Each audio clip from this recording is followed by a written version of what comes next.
ইব্রাহিম আলাইহিস সালাতু ওয়াস সালাম আমাদের পিতা হন, আমরা তার আদর্শের সৈনিক। আল্লাহ পাক তাকে অনুসরণ করার ওয়াদা দিয়েছেন কোরআনে।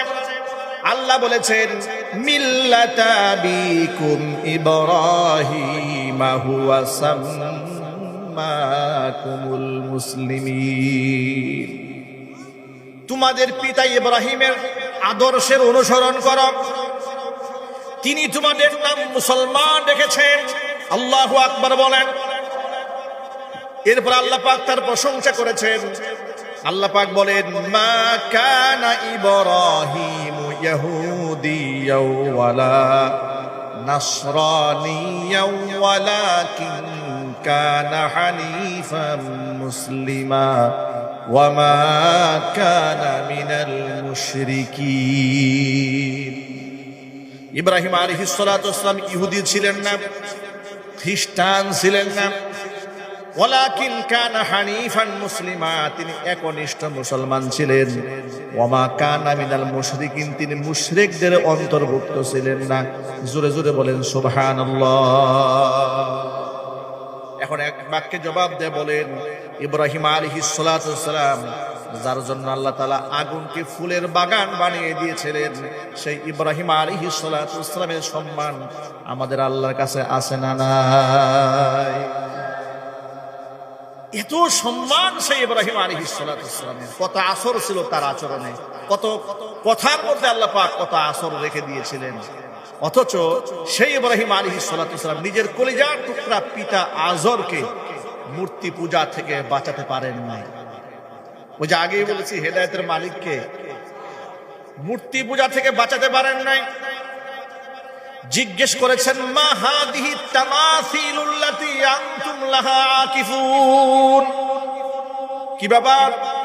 তিনি তার বাবাকে, আত্মীয় স্বজনকে, কওমের লোকদেরকে বলেছে মা হাদিহি তামাসিল, এই যে সমস্ত মূর্তি, কিসের মূর্তি এগুলা? আনতুম লাহা আকিফুন, আমি তো দেখি সব সময় তোমরা এগুলোর পূজা আরাধনা করো। তারা কি জবাব দিয়েছে শোনেন। তারা বলেছে ক্বালু ওয়াজাদনা আবাআনা লাহা আবিদিন। তাদের একটা উত্তর, উত্তরটা কি? আমাদের বাপ দাদাদেরকে দেখেছি তারা এই কাজটা করতে, বাস বাপ দাদা যা করেছে আমরাও সেই কাজটা করি। এটাই ছিল জবাব, আর কোনো জবাব ছিল না। যৌক্তিক কোনো উত্তর নাই তাদের কাছে। ভাইরা আমার, নিজের পিতাকে বাঁচাতে পারেন না এই দুনিয়া থেকে, বহু চেষ্টা করেছেন। শিরিক করে কুফর অবস্থায়, মুশরিক অবস্থায় দুনিয়া থেকে মারা গেলেন।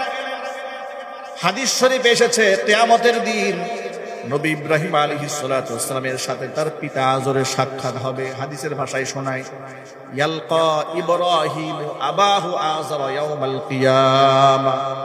কিয়ামতের দিন নবী ইব্রাহিম আলাইহিস সালাতু ওয়াস সালামের সাথে তার পিতা আজরের সাক্ষাৎ হবে।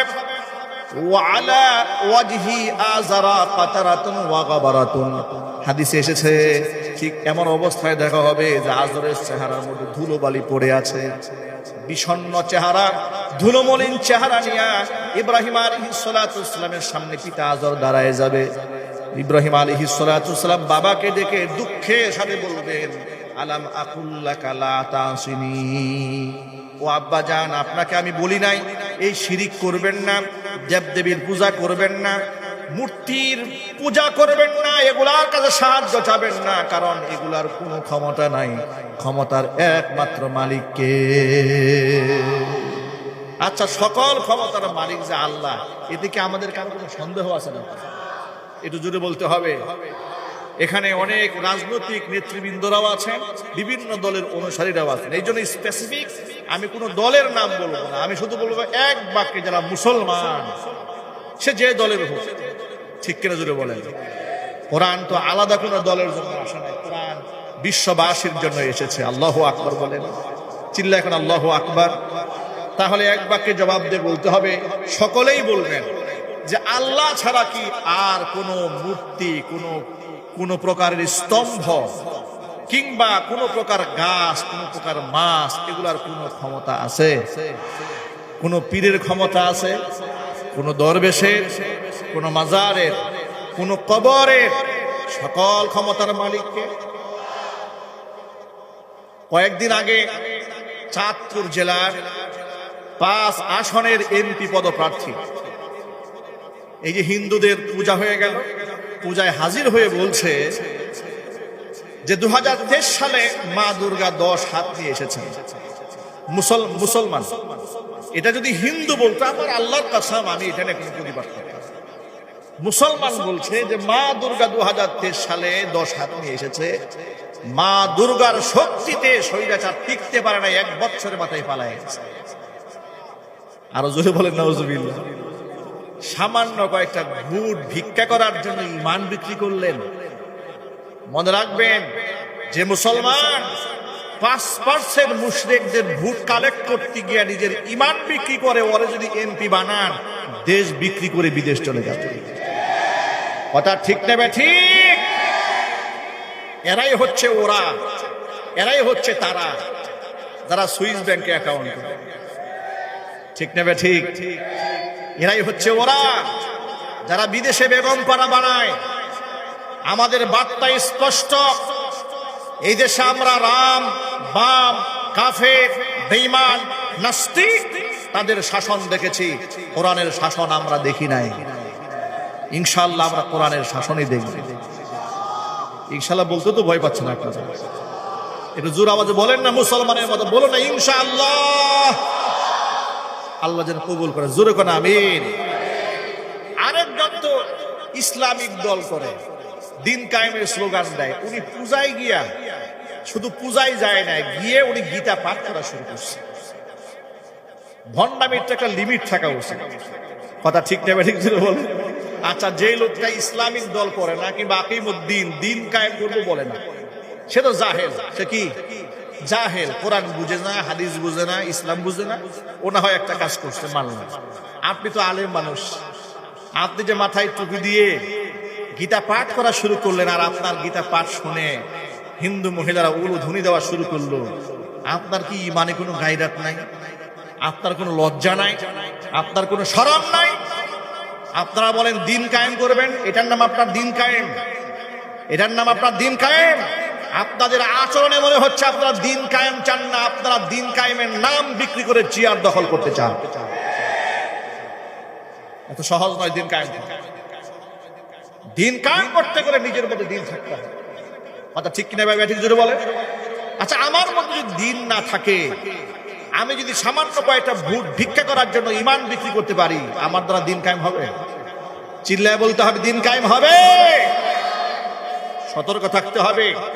সকল ভাইদেরকে বলছি, ঈমানের ক্ষেত্রে, তাওহীদের ক্ষেত্রে কোনো আপোষ চলবে না। কোনো শিরকের সাথে কোনো মুসলমানদের কোনো প্রকার সম্পর্ক থাকতে পারে না। রাজি আছেন? কারণ দুহাত দেখতে চাচ্ছি।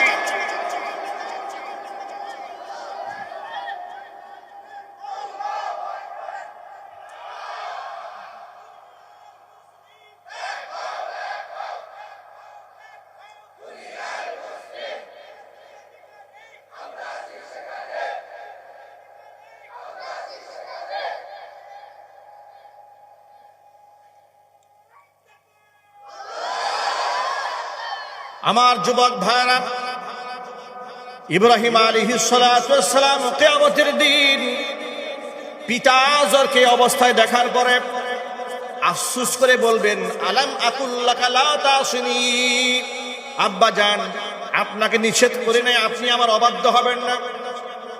জাহান্নামের আগুনের ভয়াবহ দৃশ্য দেখার পরে পিতা আযর পুত্র ইব্রাহিমকে ডেকে বলছে, ফালিয়াউমা লা আসি।